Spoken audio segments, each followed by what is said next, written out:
afternoon, everybody, and we made it! We're at one of the last activities for Smarter Working Live 2023, the virtual conference. And look at these bevy of workplace experience experts we've got in front of us. So before I introduce them, I just want to remind you out there who are watching us to get your questions in through the chat. That way I can pose them to our panel of experts, and each and every one of them are experts. So anything you want to know about workplace experience or expand on that you've heard throughout the day, if you've joined us for earlier sessions, now is the time to ask them. So we're going to have about 15 minutes. So these are going to be like pew, pew, pew, quick fire to our workplace experience team. And I'm really looking forward to some of the conversations we're going to have as a result of you getting your questions in. So good afternoon, everybody. I am yet again Sarah Edwards from the Government Property Agency Workplace Experience team. Now, for those of you who have been in and around today, I promise you, Dom and I, like, we are different people. We don't just swap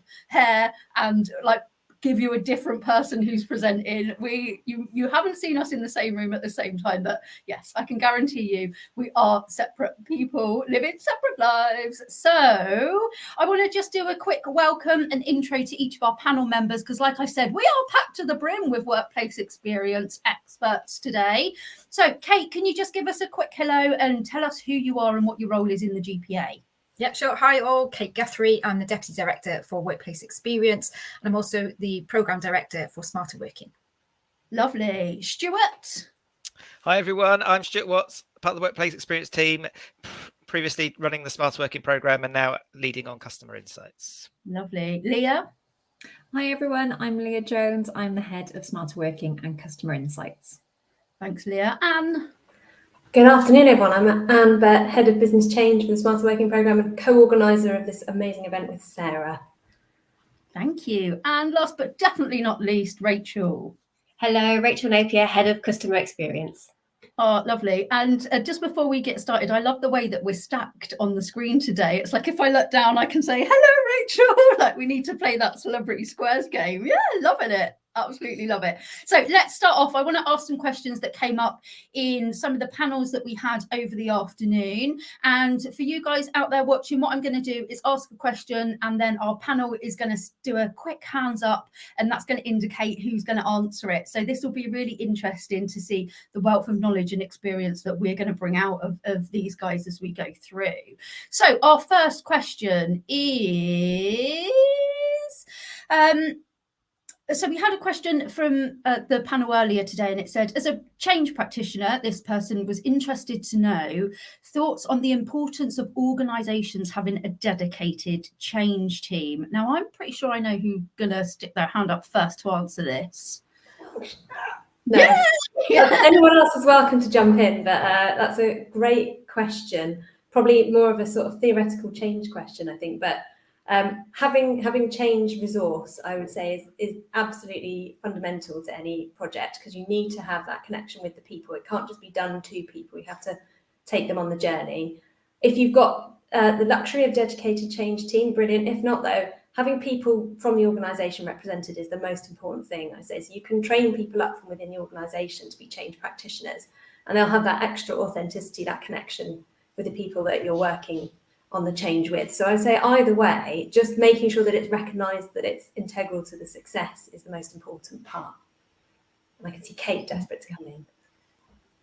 Yeah, and a bit like you, Anne, sort of I've worked in transformation teams delivering smarter working for a number of years. I think it's really important because I think it can be the glue almost between your HR team, so your people team, your estates team, your technology team, your insights team. I think if you have that sort of central transformation team, they can often see the connections across those teams and try and pull them together. I think that works really well where it's perhaps a less mature organisation in their approach to smarter working. In a more mature organisation where, you know, smarter working is just part of what they do, it perhaps is not so much needed. But for bringing those connections together, I think is really critical. Yeah, lovely. And just going off of that last comment, Kate, about, estates, HR, IT being the glue. We also had another comment from someone who was listening to the panel conversation and just saying that she's having a hard time bringing some of her estates colleagues into the thinking about kind of how it feels to be the person at the end of the service they're delivering. So Does the panel have any advice for people who need to get their colleagues in their department on board to make positive and sustainable change happen? Do you want me to? I'll go first. So I think actually it's about what Rachel and Leah were talking about in their sessions, and we've talked about so much today as the carrot, but it's data. For me, it's data. It's straight from the very first time that you're thinking about making some positive change is gathering your data, on what people want, so what customers in our building want, how people work, how we can support people, and then being able to show whether it's through the data you've already got or through other organisations might have collected, to show actually by making this particular change, you can see these differences perhaps. So by providing some really great workspaces, you're increasing people's productivity or their well-being. And I think if you've got that data, then people can't really argue against it. You know, you've got the facts, you've got some figures. Yes, it's often self-reported, but actually that's what people are feeling and they're thinking. So really critical. So I think data for me is a really big thing. The other thing that we're doing a lot of is we are going outside our own organisation. We're asking lots of the other organisations what's really important, what's working, what's not. We're learning from global organisations like the governments globally, places like Canada, and then we can bring that in and say, this is what's working elsewhere. Why don't we give this a go? I think it's that alongside the other data, I think is really useful. Absolutely. And go for it, Leah. Yeah, I just want to bring in, I think for me, it's picking up on what Kate's fed back there, is selling the benefits, selling the vision. That's how you get people on board. And some of the ways you can do that is learning from others, selling what they're doing and how great it is, from the data saying, you know, this is what you could have, kind of like, I don't know if anyone remembers Bullseye when they bring on, this is what you could have won, that sort of thing. And that's how you're going to get people on board. You need to sell the vision, you need to sell the benefits, so they understand what would it be like for me, and that's how you get people invested in it. And they're just some of the ways you go about doing that. Go for it, Stuart. Sorry, just one other point. I think point is I think don't underestimate the value of building the relationships with those people that you're real enablers within your department, because they do often suffer with the brunt end of the stick when you are delivering change. They will be the ones that people complain to because they think that they're not getting the proper service. And actually, we have to sort of recognize that we're all trying to build better workplaces, and they won't necessarily land A class on the day one, and that there will be a period of embedding and adjustment and refinement that will need to take place. So I think making sure that we recognize that we need to have empathy for those people that are on the front line, that delivering some of this change on our behalf, and supporting them as much as possible, like Leah said, to help them sell the benefits, but recognize that they will be, no doubt, getting a few bruises along the way themselves when they deliver our changes. Absolutely. And I'm sure if there's any of our facilities management colleagues on the phone, they gave a collective groan when you said that, Stuart, because they're the ones, you know, taking the brunt of some of that feedback. So I want to move us on to the next question then. And I suppose it's quite general in terms of the opener. So Helen's asking, how do we include those who work off-site a lot? We all know what it's like trying to get people on a team call. So if it's that difficult to get them to join sometimes a virtual call, what are some of your tips and hints for actually getting people together and seeing that importance of that? Who's going to go first? And I'm going to say that this was a topic in my live lounge this morning with Ian, talking a lot about trying not to create a two-tier workforce, but really having to look at what are those foundations you put in place at a team level to go, how does the whole team take ownership of those daily habits, those daily practices, those things that are important in the team, and how you make time for those. And Ian was probably had some great tips in there about, again, it's kind of giving the team responsibility for doing that together and making the whole team feel like they have the buy-in, and having that more flex to go, what's going to best suit most people, and accepting it won't suit everyone all the time, but giving the team that responsibility to figure that out actually helps them navigate through some of those tricky conversations about who trumps who, because that's, you know, no one person is best placed to make that decision. There's always going to be someone who it might not be so good for, but if you get the whole team involved in that, and it's an ongoing thing, and recognizing this week it might not be so good for me, but next week I can then choose the time, helps just to get that whole team involved in that. That was our main takeaway from this morning. Love that. And another question from Sarah, and this is really interesting. Again, looking for your hints and tips and advice and guidance on how we bring people who are particularly resistant to change their ways of working. How do we get them on board? I've got an answer on that. We just bring a Sarah Edwards into every team. But the spirit of that, it really does help. If you've got anybody who's in any way positive or enthusiastic about a change, having those role models, having those people, giving them the recognition for setting the right behaviours. You know, we are social beings, we'll follow what other people do. And if other people are being recognised for the right behaviours, that often might just be enough to nudge someone into maybe exploring something.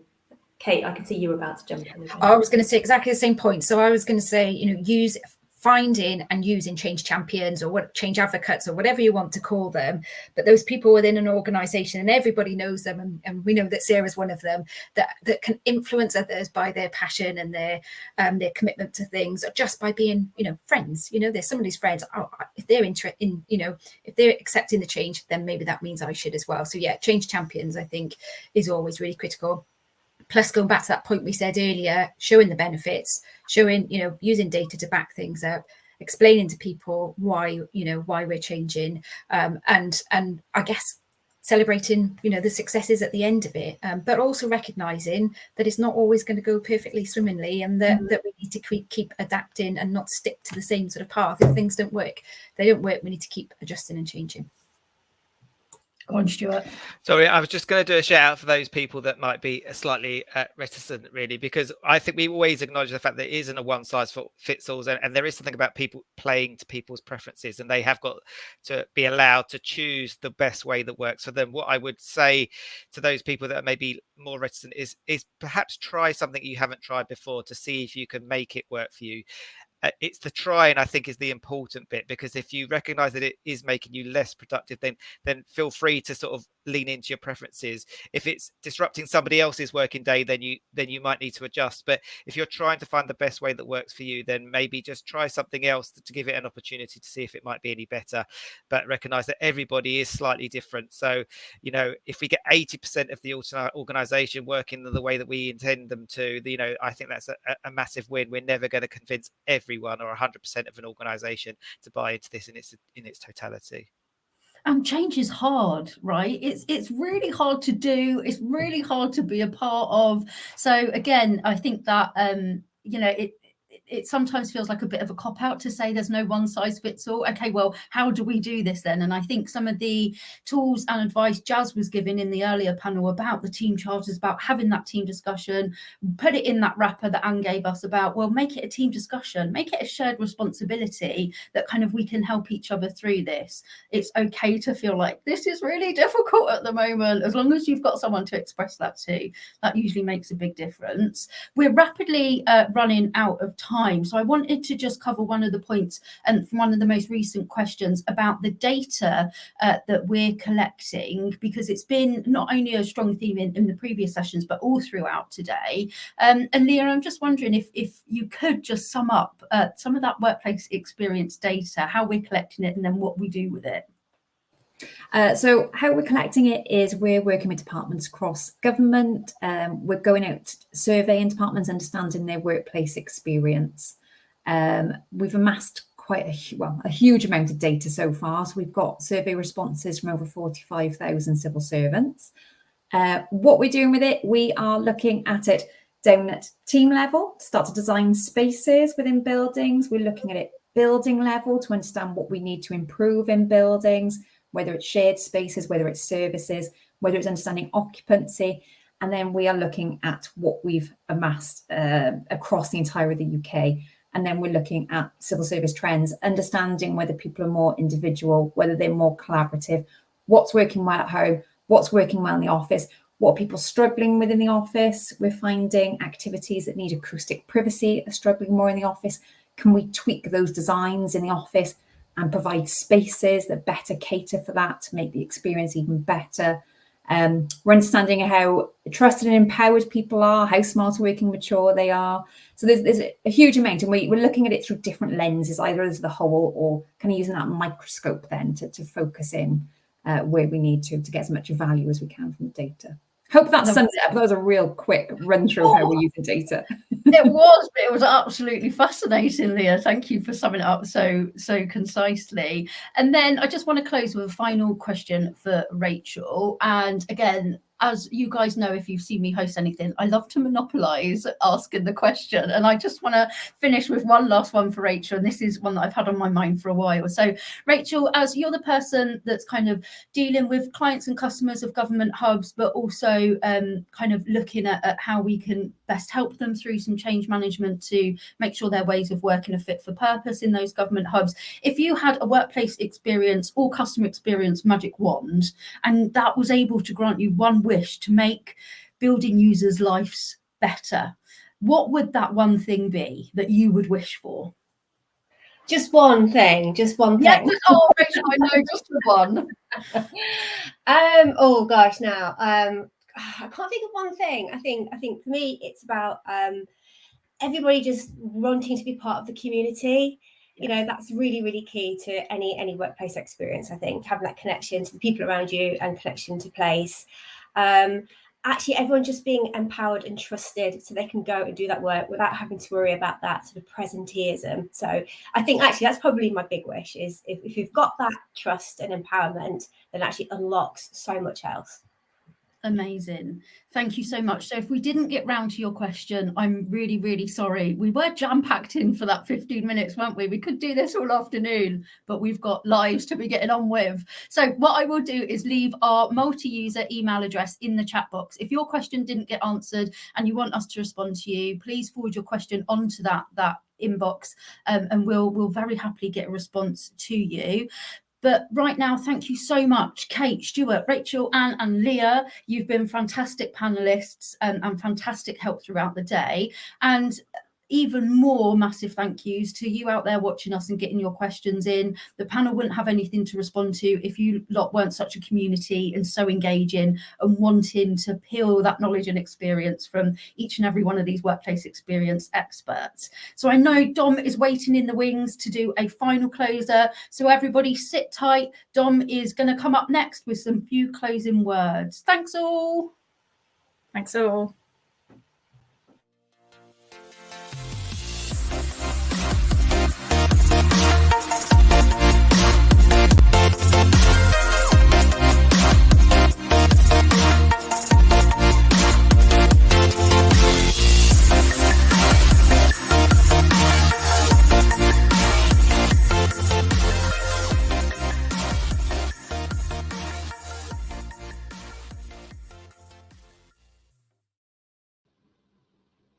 Hello again, everybody, and for the final time today, I am Don Brankin. There were some really important questions there and great reflections from the team. So I'm going to almost finish where I started this morning and say a few thank yous. Thank you to our GPA team, to all of our amazing speakers today, to our all of our sponsors, our partners at Bytes and GovNews Direct, especially to Mark Wild at GovNews Direct, who's done a spectacular job orchestrating everything today and helping everybody engage with the technology to be able to connect as well as we have been. We've seen a real shift in the focus of Smarter Working Live and the conference this year. We've been talking about the whole workplace experience more than ever. And as our civil service Smarter Working programme draws to a close this year, workplace experience is just the natural home for our ongoing Smarter Working journey. Smarter ways of working, need constant attention. They need looking after. And across the public sector, we're all at different stages of our Smarter Working journeys. So events like these mean that we can share knowledge and experience, we can compare notes, we can steal ideas, we can give away all our secrets. And that's all about helping all of us get better at this, to deal with the rapidly changing environment that we operate in. So what? Now what? I hope you'll have the opportunity to be able to reflect on everything that you've heard, learned and shared today, and throughout the whole of February's Smarter Working Live month as well. You're going to be hearing from us again later on in March with some details about how to access highlights from Smarter Working Live 2023 through an on-demand offer.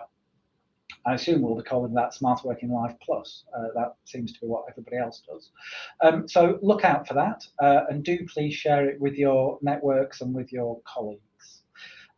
Talking of networks, please continue to connect and collaborate as a community. Follow up the connections that you've made today. Keep this conversation going. For those of you who took part in the hackathon, I hope that's a technique that you can use back in your own organisations if you don't do that already. It's a great way to look afresh at problems and challenges and to create real actionable change in response.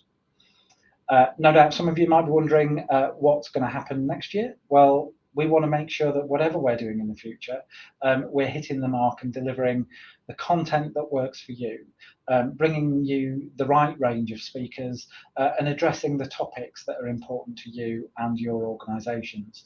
And to make sure we do that, we need your feedback. Please do respond to that request for feedback. Data and insight are every bit as important in putting events like this together as they are in delivering services to our customers. So that just leaves my final thank you, which is to all of you for making Smarter Working Live 2023 a meaningful and, I hope, a really rewarding event. Take care, everybody. What we do is hard work, but do try to have some fun creating the future of work. Thank you and goodbye.